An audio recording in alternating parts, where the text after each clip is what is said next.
अशी लढत झाली. आड्यावर पाळे वस्ताद माने बापू वाघोडे महाशिरस्कर, पाड्यावर पाळे परवार सचिन बाई कचरे आणि खर लढत झाली.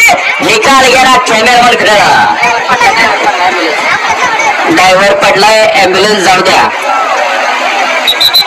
या ज्यांना साईड घ्या आणि समोरच्या प्रेक्षक गोंधळ चला मैदान मोकळं करा.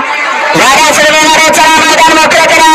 हे बैलगाडीचं क्षेत्र आणि या क्षेत्रात दिवस हा प्रत्येकाचा हित असतो. फायनल झाली पाचोला सरपंच माणिक बापू वाघमारे माळशिरस यांचा नाग्या. क्वार्टर फायनल झाली गाडी पाच झाली. सचिन पाटील कचरेवाडी यांचा बाब्या आणि त्याच्यासोबत जीवन ड्रायव्हर निनाम दिनेश शेडगाव उडनबोरी यांचा सुंदर. कशी हवाय चला मैदान मोकळे करा.